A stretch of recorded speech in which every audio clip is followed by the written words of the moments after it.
एक जज साहिबा एक मुजरिम को सज़ा सुनाने का वाक़या बयान करते हुए बताती है कि मैं अंदरूनी सिंध एक पसमानदा सी तहसील में फ़राइज़ सर अंजाम दे रही थी कि मेरे सामने एक मुजरिम को पेश किया गया जिसने दौरान डकैती न सिर्फ खातून से जिनसी ज़्यादती की थी बल्कि उसे हौस मिटाने के बाद कत्ल कर दिया गया था। शवाहिद के मुताबिक खातून के गले में फंदा डालकर उसे छत में लगी हुक से लटका दिया गया था, मगर खातून के हाथ और पाँव खुले थे। हैरत अंगेज तौर पर गर्दन में लगे फंदे को खातून ने सिर्फ एक बार पकड़कर छुड़ाने की कोशिश की थी और मुझे ये बात बहुत अजीब लगी थी, क्योंकि जब दम घुटने से मौत होती है तो इंसान एड़ियाँ रगड़ता है, गले लगे फंदे को निकालने की भरपूर कोशिश करता है, मगर इस खातून ने ऐसा बिल्कुल भी नहीं किया था। चूँकि रस्सी के बने फंदे पर खातून की उंगलियों के निशानात मौजूद थे, जिससे साफ जाहिर होता था कि खातून को जिंदा हालत में फंदे से लटकाया गया था।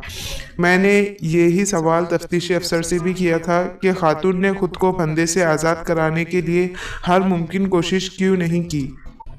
मेरे सवाल के जवाब में तफ्तीशी अफसर ने जवाब दिया था कि ना तो हमारा ख्याल उस तरफ गया है और ना ही हमने ये सवाल मुजरिम से पूछा है। अगर आप हुक्म दे तो दोबारा तफ्तीश कर लेते हैं। मैंने दोबारा तफ्तीश से मना करते हुए रूबरू खड़े मुजरिम को मुखातिब करते हुए पूछा कि उस खातून के साथ इस कद्र बर्बरियत बरतने की वजह क्या थी, और दूसरा, तुमने जब खातून को छत से लटकाया तो उसके हाथ बेइख्तियार फंदे से आज़ाद होने की कोशिश के लिए फंदे को बार बार जगह जगह लगने चाहिए थे, क्यों नहीं लगे? मेरी बात सुनकर सामने खड़ा मुजरिम मकरू हंसी हंसा और बोला कि खातून का फंदे को हाथ न लगाने की वजह उसकी ममता थी और कत्ल करने की वजह कोई भी नहीं थी। मुझे मेरे साई वडेरे ने हुक्म दिया कि उसके साथ अय्याशी कर, मगर मतलब पूरा हो जाने पर सबूत मिटा देना, और अगर मेरे काम की कोई चीज़ मिली तो लाकर मुझे दे देना। दरअसल खातून और उसका शोहर पढ़े लिखे थे और वडेरे की धौंस नहीं मानते थे, इसीलिए वडेरे ने मेरे ज़रिए उनको सज़ा देने का फ़ैसला कर लिया और वडेरे के हुक्म पर मैंने सज़ा दे दी।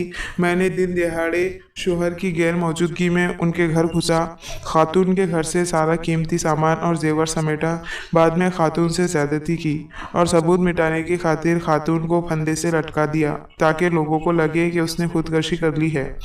और रही बात खातून का फंदे की तरफ हाथ ना ले जाना, तो उसकी वजह ममता थी, क्योंकि खातून ने हाथों की मदद से फंदा पकड़ लिया तो मुझे लगा कि उसे मरते मरते वक्त लग जाएगा।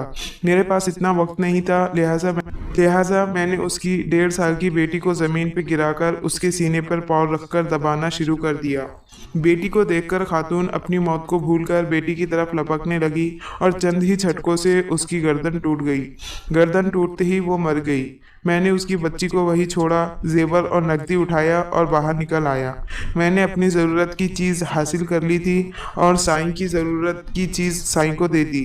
साईं का वादा था पुलिस और अदालत को वो संभाल लेगा, इसलिए मैं मुतमईन हूँ। इस बात में कोई शक नहीं था कि डकैती, ज़्यादती और कत्ल के बावजूद भी वो शख्स मेरे सामने यूं खड़ा था जैसे महज कोई ट्रैफिक सिग्नल तोड़कर आया हो। उसकी बात ख़त्म हुई तो मेरे जहन में 20 सवाल उठे। पुलिस तफ्तीश में कहीं भी डकैती की चीज़ें वडेरे को देने का जिक्र नहीं था, ना ही कहीं खातून को बेटी पर किए गए तशद्दुद का जिक्र था, ना डकैती की वारदात में लूटा गया माल मसरूका पूरा लिखा गया था, जिससे साफ जाहिर था कि पुलिस वालों को खुदा से ज़्यादा वडेरों का डर था। मैंने मुजरिम को 3 बार सज़ाए मौत सुनाई थी, जिस पर बादशा मुझे खुद भी कानूनी कार्रवाई का सामना करना पड़ा था, मगर मैंने सज़ा के इजाफी नोट में लिखा था कि 1 बार सज़ाए मौत ज़्यादती के जुर्म में और दूसरी बार सज़ाए मौत कत्ल के जुर्म में और तीसरी बार सज़ाए मौत उस 1.5 साल की मासूम यतीम नन्ही कली पर जुल्म के जुर्म में। और साथ ही तफ्तीशी अफसर को मैंने साईं को शामिल तफ्तीश करने का हुक्म दे दिया था।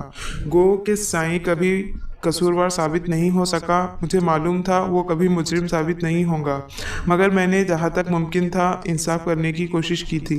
मेरे फैसले की वजह से मुझे भी जवाबदेह होना पड़ा था और मुताल्लिका फोरम पर मुझसे इतनी सख्त सज़ा की वजह पूछी गई तो सामने बैठी खातून मेंबर को अलग करके मैंने अपने जिस्म पर जलने और ज़ख्मों के निशानात दिखाते हुए कहा कि मैंने सौतीली माँ के पास परवरिश पाई, और जब मुझे ख्याल आया कि वो 1.5 साल की बच्ची भी अब सौतीली माँ के पास परवरिश पाएंगी तो मुझे उस जालिम शख्स के उस जुर्म की सज़ा मौत से कम नज़र नहीं आई।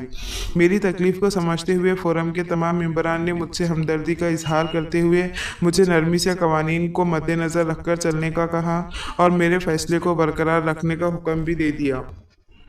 जब मेरा केस ख़त्म हुआ तो उस फोरम के तमाम मर्द मेंबरान ने मेरे सर पर दस्ते शफ़क़त रखा और मैं रोने लगी तो उन्होंने वजह पूछी। मैंने रोते हुए बताया कि जब से सौतेली माँ घर में आई थी उस दिन के बाद पहली बार किसी ने इतनी शफ़क़त से मेरे सर पर हाथ रखा है। खातून मेंबर ने मुझे गले लगाकर बहुत सा शफ़क़त दिया और ढेरों दुआएं देकर रुखसत कर दिया। मेरी वहाँ से पोस्टिंग करके मुझे कराची शहर में भेज दिया गया क्योंकि मैं वडेरे के गज़ब का शिकार बन सकती थी और कोई मुझे बचा ना पाता। बकिया मानदा मुलाजिमत मैंने कराची शहर में ही गुजारी।